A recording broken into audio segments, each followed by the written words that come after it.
O Senhor esteja convosco. Proclamação do Evangelho de Jesus Cristo, segundo Lucas. Naquele tempo, Jesus disse aos discípulos: um homem rico tinha um administrador que foi acusado de esbanjar os seus bens. Ele o chamou e lhe disse: que é isto que ouço a teu respeito? Presta contas da tua administração, pois já não podes mais administrar meus bens. O administrador, então, começou a refletir.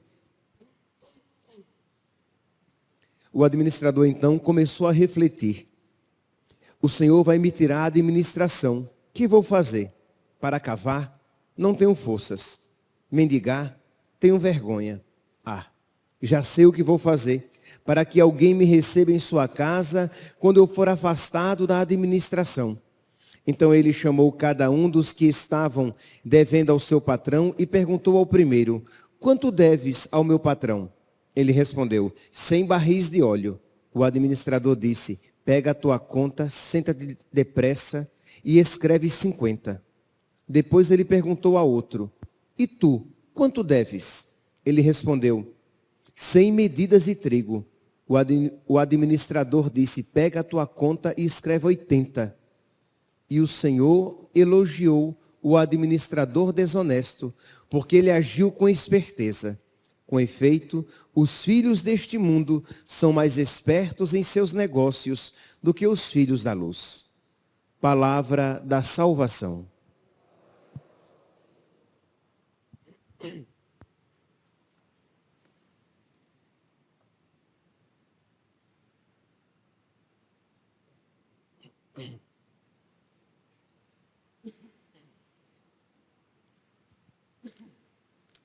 Caríssimos irmãos e irmãs, o Evangelho de hoje apresenta esta afirmação e que deve nos levar a refletir sobre ela.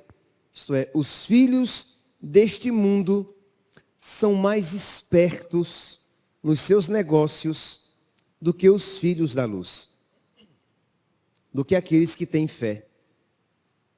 Santo Agostinho, ele, na sua obra Cidade de Deus, ele faz uma afirmação que talvez ilumine isso que nós queremos refletir hoje. Ele diz assim, que 2 amores construíram 2 cidades. O amor de si até o desprezo de Deus construiu a cidade terrena. O amor a Deus, até o desprezo de si, construiu a cidade de Deus.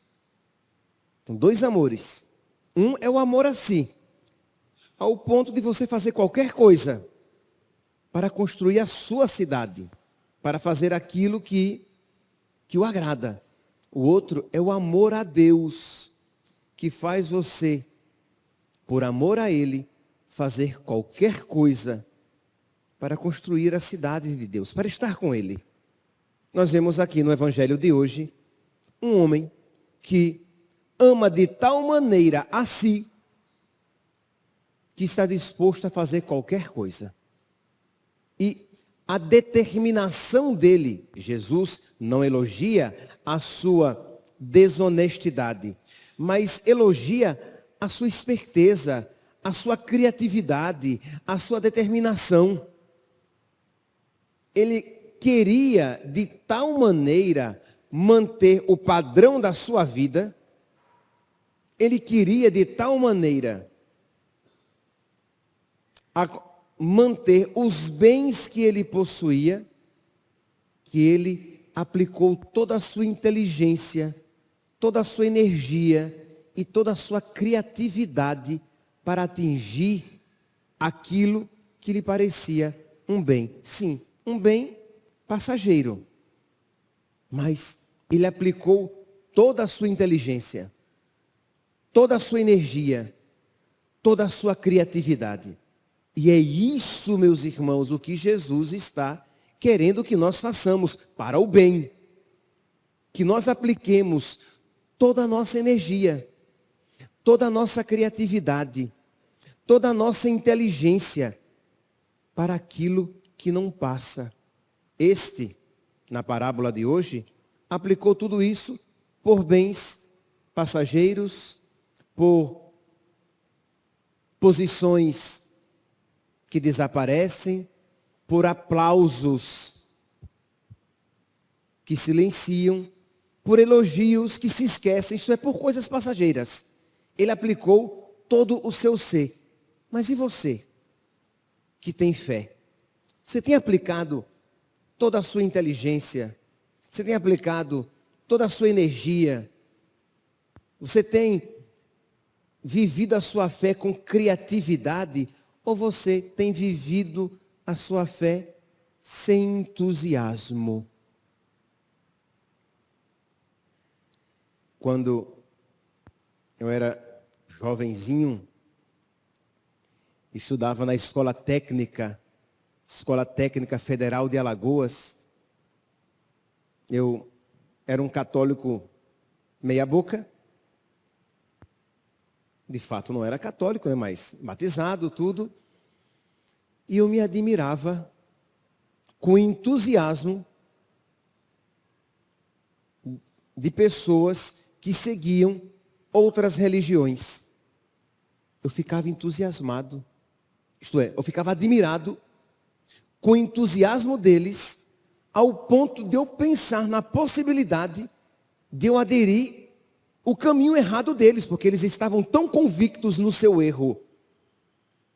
E os católicos, tão desmotivados, na verdade, que eu pensei em seguir aquele caminho. Por quê? Porque o entusiasmo, de alguma maneira, atrai. Então, meus irmãos, nós precisamos pedir a Deus que coloque no nosso, que inflame o nosso coração com o seu amor. Para que, inflamados com o seu amor, nós sejamos eficientes no bem. Quando se ama, você faz bem aquilo que você faz. A gente usa, a expressão que se usa normalmente é, quando você gosta do que você faz bem. Mas vamos aplicar aqui de uma maneira mais perfeita. Quando você ama o que você faz bem. Então, se o seu coração está inflamado de amor, você será eficiente como cristão, como cristã, como católico, como católica.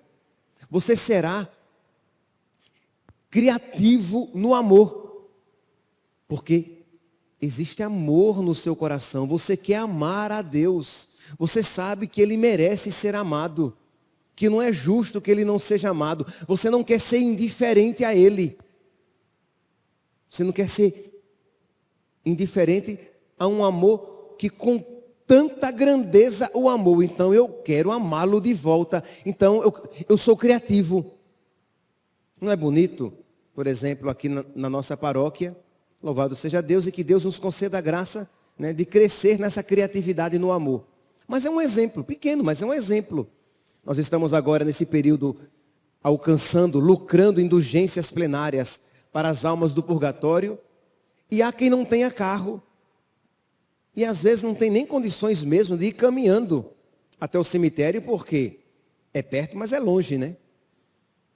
O quê? Se alguém que vai a pé, dá mais ou menos uns 30 minutos de caminhada. Ora, para quem não está bom das pernas, é uma caminhada boa, né? Os joelhos e a coluna voltarão quebrados se a pessoa não tem condições físicas para isso. E às vezes o tempo. Mas a pessoa, o que é que ela faz? Criativa, vou pedir carona. Ah, mas pedir carona eu tenho vergonha. Não, se você for criativo no amor, o que você não vai recorrer ao erro, ao pecado, mas às coisas lícitas, você vai recorrer. Vou pedir carona. Vai ter alguém que vai para o cemitério também. E ela me leva. Então, quer dizer, é a criatividade no amor. Você pode, diante da dificuldade, se paralisar. Ficar sem conseguir dar passos. Mas se existe um amor inflamado, quente, um braseiro de amor no seu coração, você vai encontrar ocasiões, você vai ter criatividade para não deixar de amar a Deus e não deixar de, por amor a Deus, amar o próximo. Então pedir a Deus esta graça. Um coração inflamado, então eu preciso ter um coração inflamado. Peça a Deus a graça de um coração que o ame e o ame muito. Vai ser um coração eficiente no bem. Vai ser um coração criativo no amor. Vai ser um coração perseverante na oração. Mesmo no cansaço, no desânimo, na tristeza. Vai ser um coração ousado na evangelização. Você vai ser ousado. Você não vai perder uma oportunidade para falar de Cristo, para falar da sua igreja, da igreja de Cristo, para falar a respeito da necessidade de se receber os sacramentos, de estar na graça de Deus. Você é ousado, você é ousada. Por quê? Porque ai de mim se não evangelizar. São Paulo tinha este coração abrasado de amor. De modo que, mesmo em meio às dificuldades, ele era ousado na evangelização.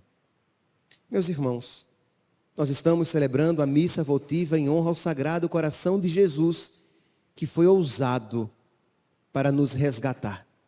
Até que ponto chegou o seu amor? Que foi criativo no amor, que nos salvou com a sua própria morte. Ó admirável troca. Ó admirável troca ele fez. Que foi eficiente no bem. Então, e foi perseverante na vontade do Pai, porque nos amou e nos amou até o fim. Diante de um amor tão generoso, qual será a nossa resposta? Indiferença, frieza, cansaço, mornidão? Ou você vai pedir a nosso Senhor a graça de amá-lo de volta como ele merece ser amado? Ou você vai pedir a ele a graça de o coração que dele você recebeu, um coração com grande capacidade de amar, você vai pedir a graça de amá-lo e não amar as coisas. Nós recebemos um coração grande, nós recebemos um coração com grande capacidade de amar, mas o que é que nós temos amado? Temos amado as coisas passageiras? Temos nos dedicado e nos lançado nas coisas transitórias? Temos usado a nossa inteligência, a nossa criatividade, as nossas energias, o nosso coração para buscar aquilo que passa, como o homem aqui da parábola? Ou vamos usar tudo isso que Deus nos deu para buscá-lo, para buscar a verdade, para buscar as coisas do alto, porque nós queremos amá-lo de volta? Meus irmãos, nosso Senhor, Ele quer nos conceder essas graças. Quando pedimos coisas más, Deus não ouve, Deus não atende, que são coisas más. Quando pedimos coisas que, embora não sejam más em si, mas não são para nós, Deus também não atende. Nos dá outras, mas também não atende. Não nos concede aquilo, porque não será para o nosso bem. Mas quando nós pedimos aquilo que Deus quer dar, porque é para o nosso bem, estamos certos que iremos receber. Pedir a Deus a graça de amá-lo e amá-lo muito. Pedir a Deus a graça de que tudo aquilo que você tem, os dons que você recebeu, que você os aplique para a glória dele, para a sua salvação e para a salvação dos seus irmãos, é vontade dele. Pedir a Deus para que você, com toda a determinação, rompa com os seus pecados e persevere cada vez mais, numa determinação cada vez maior na vida de oração, é algo que Ele quer nos conceder.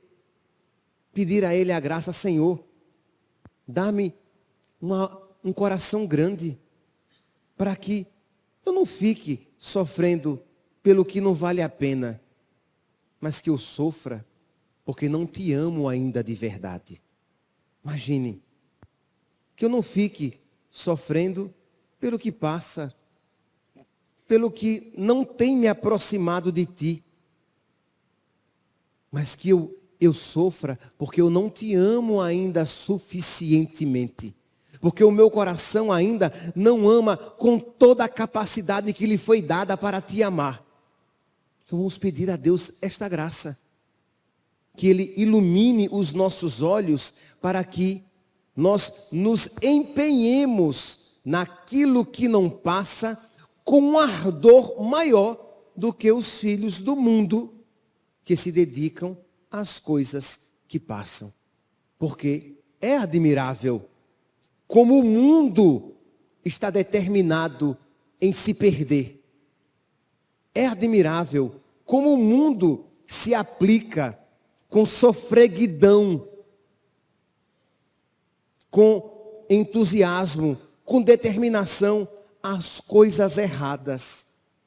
E é tristemente admirável como os cristãos, os católicos, não se aplicam com um entusiasmo, uma entrega, uma coragem maiores às coisas verdadeiras, às coisas que não passam.